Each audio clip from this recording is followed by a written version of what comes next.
Good afternoon, ladies and gentlemen, and welcome to On the Spot Motorsports. I'm your host, Mitchell Gunter. Tonight, we've got a great guest coming on. We have Madison Payne, and she has actually been qualifying out there in Pomona for this weekend's Auto Club Finals. But first, before we bring her on, we want to, pay our bills. So we want to run a couple advertisements. As soon as those are over, we'll have Madison joining us. So stay tuned. Hey Tornado fans, this is Kurt Miracle of Miracle Automotive and Towing, proud sponsors of Tornado Football. I want to welcome you to beautiful Stark, Florida at David Hurst Stadium, and thank you for letting us be a part of this community. We're here for more than your automotive and towing needs. We're here to be part of Tornado Country. Go Big Red!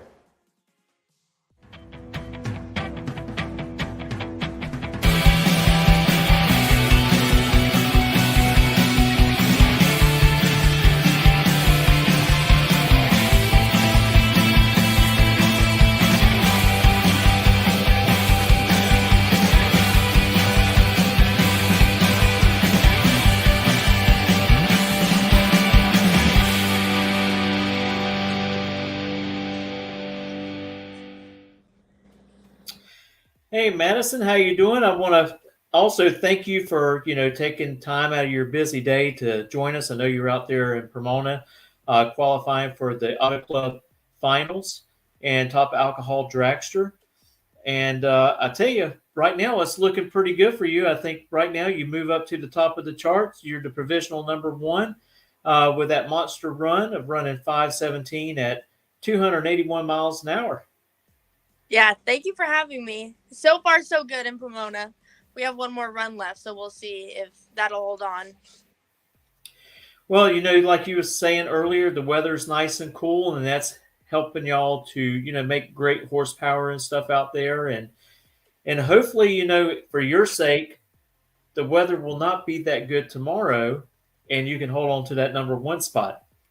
Yeah, I hope it warms up, not only for the cars, but the cars are the only one that like the cold out here.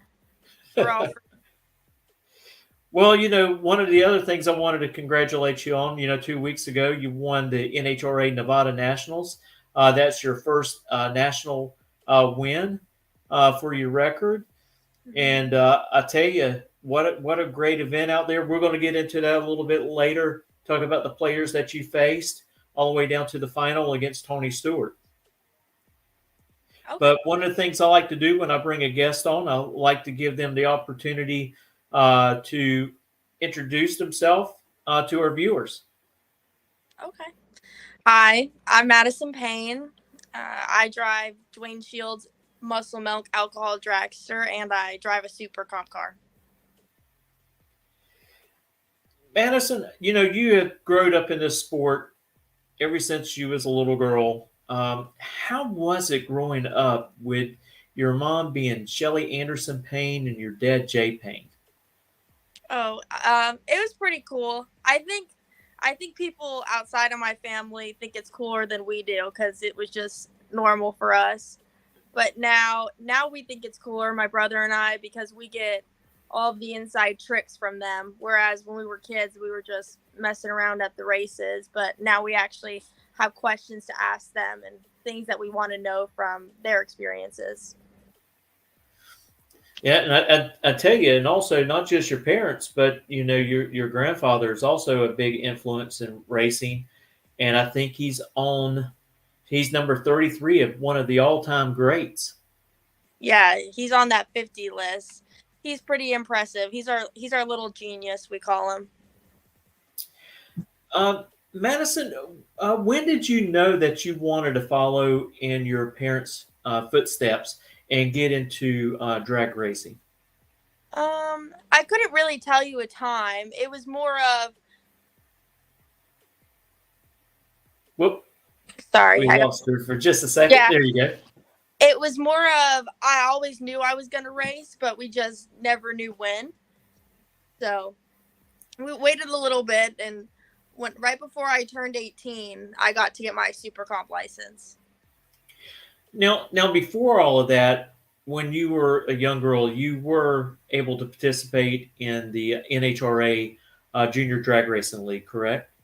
Yes, I did 2 races. Yep, But short-lived career there. was you just interested in the bigger cars than running the juniors? Yeah, I never really got into junior dragsters. I don't know. I think it's a great program to get people involved, but for me, I didn't necessarily like it. I know there's been a lot of other drivers that went through that, but you had your sights already set high in your goals, to become, a professional driver, and you're moving in that direction. You actually got your super comp license, and you continued on to get in super comp. How did that all come about? So I had actually been. My dad wanted me to run a stalker. That's all he wanted because he ran stock and he thought that would be a good place for me to start. And I was all for it just because I wanted to do wheelies. And then we found out about Tom Bear's school in Fontana. And Tom Bear, my dad had known Tom Bear, and Tom Bear lived somewhat close to us. So we were like, okay, they were like, let Maddie get her super comp license and then see where it goes from there. And I got my license, and then Mr. Bear made it super easy because we didn't need to buy a car immediately. We could just rent one of his, and he would dial it and do everything and show me how to drive. So it was just more of a convenience thing than anything else, just to see if I liked it and if I was any good at it. And then we stuck with Tom Bear for a really long time. I want to say over a year. And then I finally got my own super comp car. And now my brother, he went to Tom Bear and he got a super comp car as well now. How successful have you been in that class? Super comp is so painful. So painful. I've not been successful. I've been to 3 or 4 finals. And I've been to the semis 3 times this year. Last weekend, I lost 5th round. I haven't been all that successful. I can go rounds, but I'll lose. It's a hard class for sure. Well, at least you're going rounds. You're not getting eliminated in first and second round. You're actually making it pretty deep in the class, and it is a very hard class to run. Yeah, but I think it's more fun just because there's so many different ways you can drive the car and so many different techniques and game plans and so many more people you can race against. I think it's more fun in a sense just because you have so many more rounds in a weekend than you do in the other classes. It kind of makes you have that feel of a bracket night at the track, bracket racing. You Yeah, know, with that many cars in the class competing against each other. Now, I know that you're a college student and you go to I go to Texas. Texas Christian University. Yes, I just transferred there this year in September. That's my first semester there. Do you go to any of the football games? Because they're doing really good this year. Yeah, 9-0, number 4. I've only been to 1 game, but I've been racing, so I haven't been able to go to that many. But I did go to 1. I took my parents with me. It was on Parents Weekend when we went, and my brother was there, and it's a really great place. All the people are so nice, and it's extra fun that we're doing so well this year. Yeah, me and some guys, we have a thing that we do. It's called College Pick'ems, and there's probably about 15 of us that actually play, and a couple ladies that's involved. And I actually picked them again to win this weekend, and so I hope they don't let me down. This weekend's the one weekend I'm worried about, if I'm being honest with you. But I hope you're right. Well, I think they've got great momentum on their side, and they're doing very well. And speaking of the whole college atmosphere, how difficult is it for you to juggle, college and to make the races at the same time? Oh, I mean, I definitely feel like my teachers don't like me because I miss a lot of class. But overall, I think it's somewhat manageable because I try to get ahead. It just the only thing that kind of gets stressful is when we have tests coming up and I'm missing classes that I need certain information from. But it hasn't really bit me yet, but I'm sure it will. But I signed up for my classes this morning actually, and I got a lot better classes than this semester. So hopefully I won't have to miss any class next semester for racing.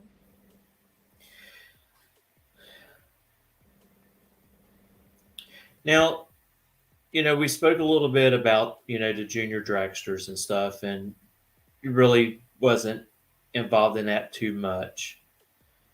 Um, can you tell us a little bit more about the drag racing school that you went to, Mr. Bear? Because there's several of them in the country. You got Frank Holly's, you got Roy Hills, and several others. Yeah. Well, Tom Bear, he actually used to work for Frank Hawley a long time ago before he got his own school. And I think Mr. Bear, I think the thing that sets him apart is not only does he take it really slow, but he's at all the races and he's always willing to help you. So he's just a good person to go with. And when I licensed, like the first day I went out to the track, I didn't even start the car. It was all about just sitting in it, making sure everything was right, going through orders and him telling me certain things so I could sleep on it and come back the next day with questions, concerns, and it more soaked in. And I think that's what makes Mr. Bear just really good at what he does is he takes his time and he just wants everyone to be the best. So basically, you've done a lot of classroom time before getting in the car. So he basically went over things like your mental state, how to prepare yourself mentally before going into staging beams and all of that, and how to clear your head. Was that some of the things that he actually taught on first?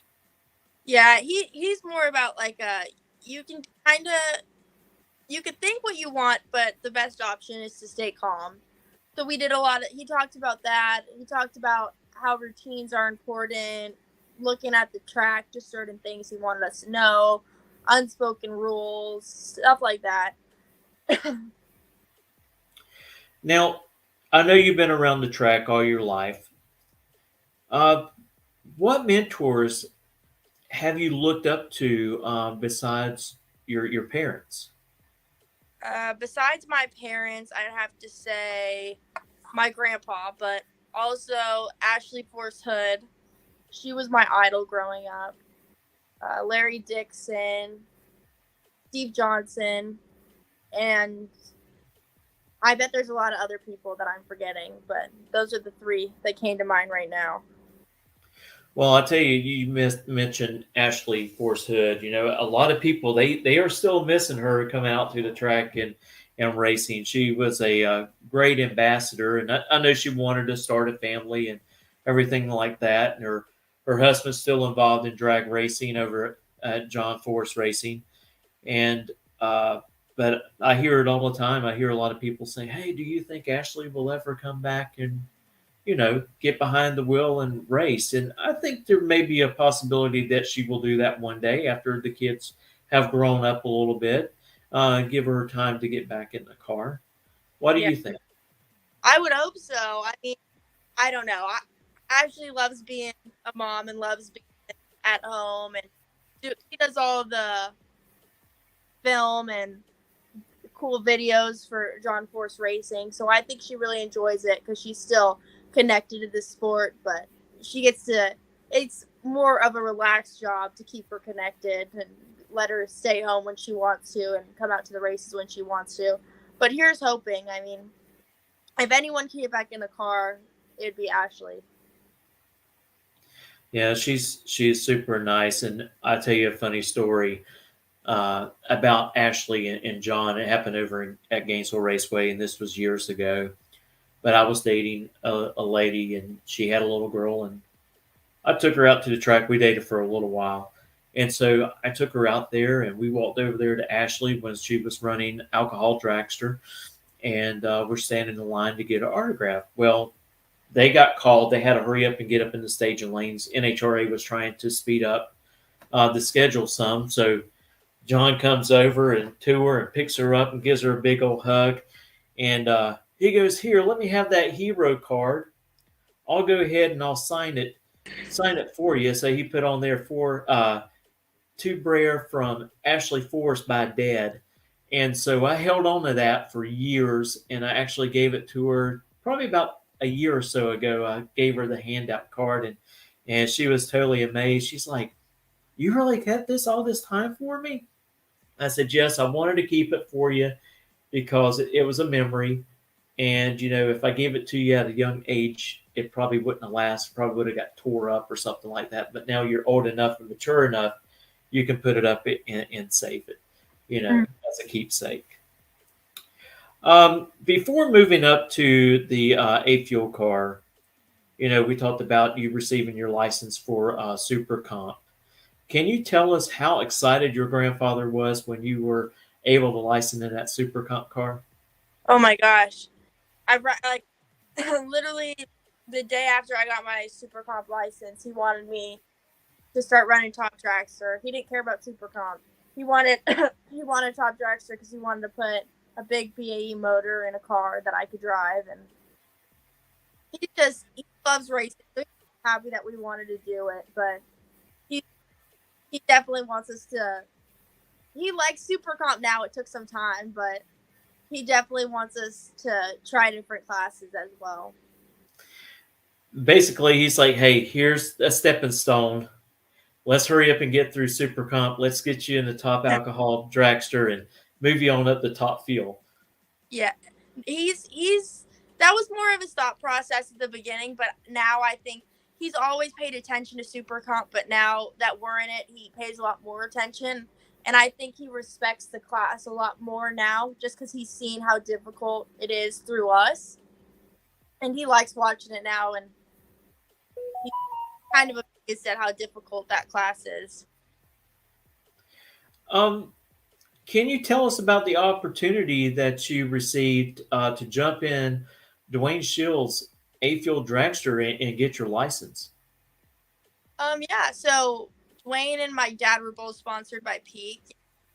We have all been good family friends for years now. And Dwayne kind of, actually, this whole thing kind of happened without me, honestly. Dwayne let me sit in the car and do certain things, and I didn't really understand what was going on. And my mom came to me and she was like, "Hey, if you want to license in Dwayne's car at the end of the year, we're thinking of letting you do that, blah, blah, blah, blah." And I was like, "Okay." And it was kind of just, it wasn't a last minute thing, but if there were a lot of conversations about it, I was not involved. It was my parents and Dwayne doing everything. But I think Dwayne, he absolutely loves racing, but I think he's done everything you can do in his class, and he has sportsman stuff going on, and he just had a grandson. So I think he's trying to transition into still being at the races, but not having to be in his car, working on his car, doing all this stuff 24/7. How was that transition, going from the Super Comp car into a top alcohol dragster? It was pretty good actually. I feel like in the alcohol dragster, the first run it kind of throws you off just because of how hard it launches compared to the Super Comp car. But after that, you're strapped down so tight. It doesn't. You can't really tell how fast you're going to a certain extent. So it basically came to you pretty much like second nature.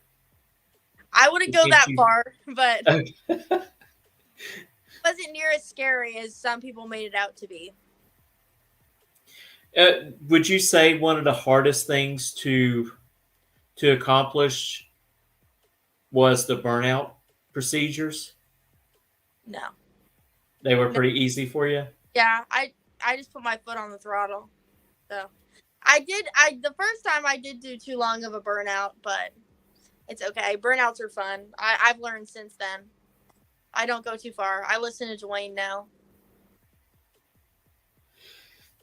Well, I wanted to get to the Nevada National that you won at. Your first national win there. Um, how was that? Did it feel like a big accomplishment that you were able to win your first national event? In the moment or now? In the moment. No, in the moment, I think I was kind of in shock and also kind of terrified that I was missing my airplane flight. So there were a lot of different variables going on. I didn't really soak it in. It took me a couple days to really process what had happened because we were all kind of just running around and having different stuff to do. And yeah, but in the moment, it was just a really cool thing, and I was excited about it and happy. But as the days went on, then I realized, I finally won my first national event, and now it's really cool to look back on. It wasn't long ago, but it's just cool to Well, have. you're right. Everything moved pretty quickly because you had to leave there, catch your flight, go back to college, and then you had to fly back out there that next weekend Yeah. to race in a regional event. Yeah, it was. It's been. It's been a crazy couple of weeks for sure, but I. but overall, It was a really fun experience, and Shelly managed to get me another flight, so I got to stay and do winner's circle photos, and everything worked out the way it should have. And I tell you what, you actually qualified pretty well for that event. I believe you were qualified in the fourth spot. Yes. So a great qualifying effort there to go ahead and grab your first win. And now in first round, you had to face um, Jasmine Salinas, Yeah. and you were able to defeat her.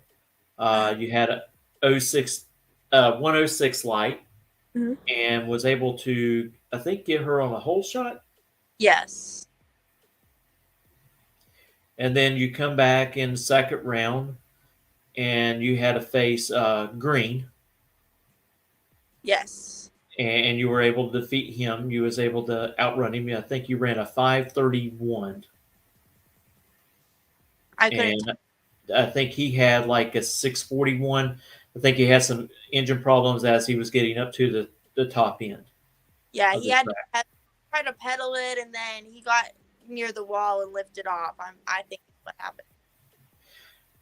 Hey, I tell you what, a lot of people, they don't like to get out of it, but it's always safe to, just save the car and race another day. That's a lot of money that's up underneath your feet, and I always believe that smart drivers lift when they know that they're in trouble and try to make something work and then end up crashing the car. Yeah. Third round, you had Jackie Frick, and you were able to defeat her. You ran a 5:25, and I think your reaction time was 0:55. So uh, improvement from your previous runs on your reaction time, and then you come back in the final and face Tony Stewart, which you hole shot him there with another great reaction time. Could you tell us what happened between the first two rounds into the semi and the finals with reaction times, how they became a whole lot better?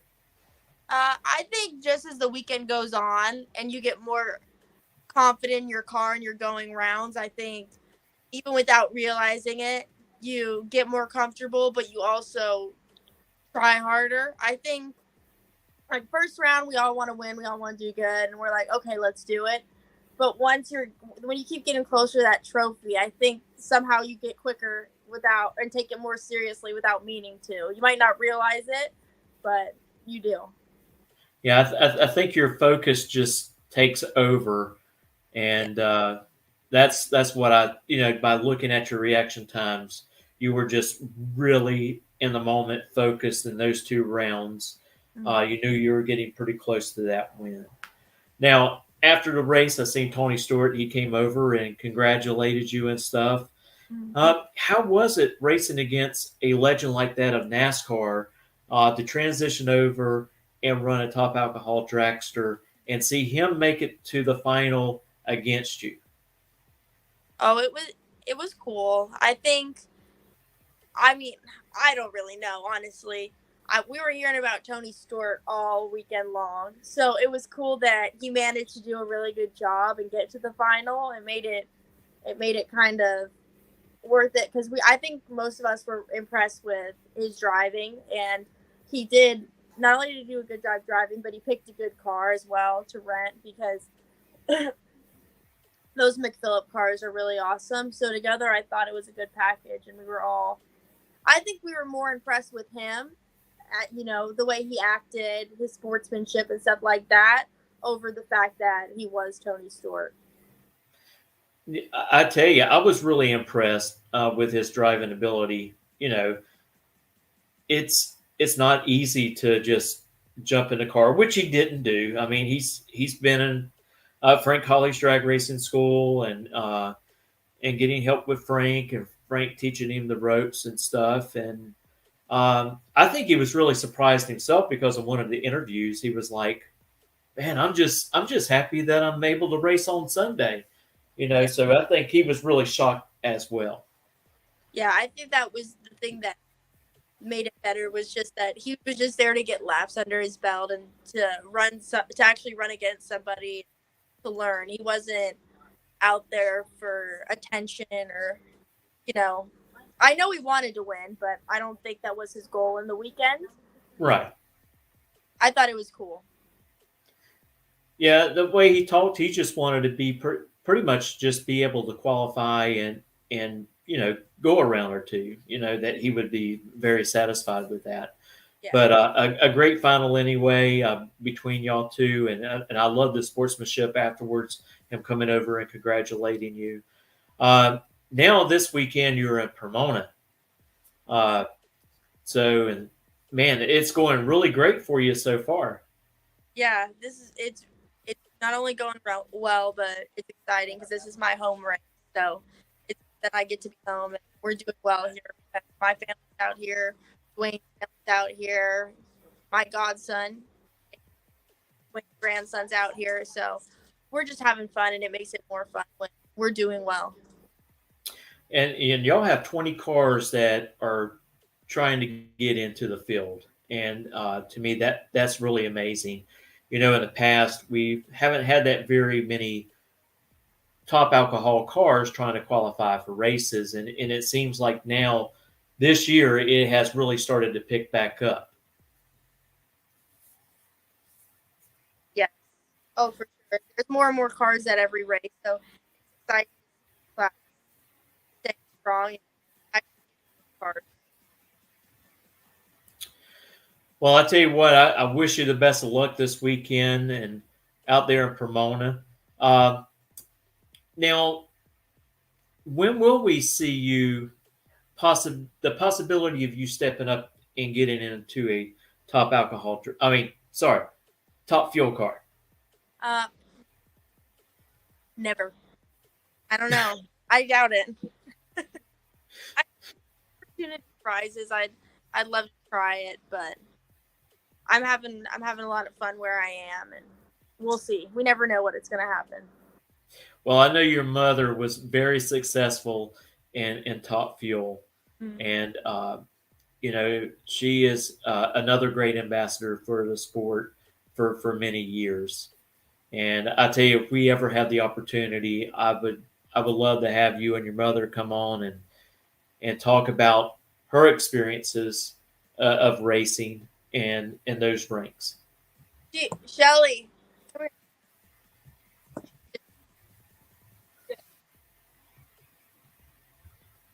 Oh, hi, how you doing? I'm doing great. How you doing today? We're doing better now. Oh, I know. I seen that monster run, and I was telling her earlier before she came on. I was like, "Wow, 5:17 at 281, remarkable." Well, what's funny is, Dwayne was saying, stage it shallow, stage it like your super comp car. And Dana said, it's going to run a team. I mean, Dana knew. And so that was really cool that it all came together. Mm-hmm. Well, we were just talking a little bit about you and about your racing experiences and Top Fuel and the things that you had achieved over the years. And I was asking your daughter, was there a possibility that she may step up and run a top top fuel car. It depends on what Dwayne wants to pay for. Don't put that on Dwayne, okay? Well, it was nice seeing your mom. Would you like to talk about your sponsor real quick? What? Oh yeah, sure. Well, our sponsor is Muscle Milk, and then Dwayne also has NGK and Goodyear and BAE and a bunch of other people, but Muscle Milk is the main sponsor for the car, and they help us out a lot. And the car looks really nice in red, white, and gray, so we like the partnership and we like Muscle Milk. Yeah, I actually have a picture of it. I want to throw up here real quick. This is a great picture right here. Yeah. Oh, yeah, that's our winner's circle at the Vegas National. Yeah. All the team on one side, and then all the relatives on the other. I think we're missing. Oh no, I see Toby. Yeah. Yeah, it's always great when the plan comes together like that for you. And I hope you have that same opportunity this weekend. What a great way to close out the season with another victory. Yeah, that would be awesome. I think we're all still on cloud 9 from that run. So hopefully this weekend goes well because it's off to a great start. Well, I will be keeping up with it for sure. And again, I want to thank you taking time out of your busy schedule and coming on this afternoon with us. And hopefully we can get you back on. Maybe we can get you on before Gainesville. Yeah. I know y'all haven't been to Gainesville in a while, and really looking forward to that. Yeah, we're all going. Shelly's getting inducted into the Don Gartlett's Hall of Fame. So we're very happy for her. Well, I'm going to have to buy tickets for that now. Yeah, she's making us go to celebrate her, but it'll be okay. We'll get through it. Yeah, that's an awesome thing. I tell you what, him and his board members that he has for his museum, they do a great job in introducing people into that Hall of Fame. We've got a great museum. He just held a car show last weekend, Mopars with Don Garlett's. He's still very active in the sport and around the automotive industry. And I tell you, what a legend. And he can tell some good stories. That's for sure. He's running. I saw that he was running some top dragster recently, so he's still in a car and doing stuff with racing. So that's exciting. Tell you a funny story real quick, and I'm gonna let you go for the evening. But I went to his museum one day, and I was working close by in that area, so I stopped by there to go into the museum, and I see one of the swamp rats that they rebuilt and everything, and it's down there at his residence. Well, I'm starting to walk toward the hotel. Don Garlett's, he sees me, and he goes to do a monster burnout from his house up to the museum. just a great story. You know, he still loves it, and then it's in your blood, and once it's in your blood, it's always there. Yeah, everybody loves a good burnout, so that's a cool story. Definitely. And we're looking forward to seeing you at Gainesville this year. Thank you, and thank you for waiting for me. Sorry, I had to hop on a little bit late. That's okay. Hey, I'd rather you hop on late and run a monster run like that than to come on early and not do so great. Bad if I made you wait and then ran bad. That's all right. Well, good luck, and thank you for coming aboard this afternoon. Thank you. I'll see you in Gainesville. Yes, ma'am, you will. Okay. Take care. Bye. What a great opportunity to have Madison Payne join us tonight and talk about the beginning of her top alcohol career and moving forward. That monster run that she had this afternoon in Pomona was unreal. Ran 5:17 at 281. Moves her to the top. She's the provisional leader at this point with one more qualifying session tomorrow. So I know they're going to keep their fingers crossed over there for the opportunity to keep that spot and to roll with it on Saturday into eliminations. And again, don't forget to catch all the racing action of the Auto Club finals at Pomona Raceway this weekend on FS1. And also, you can come to our page on the Spot Motorsports Media, and we will keep you updated throughout the day of the qualifying efforts.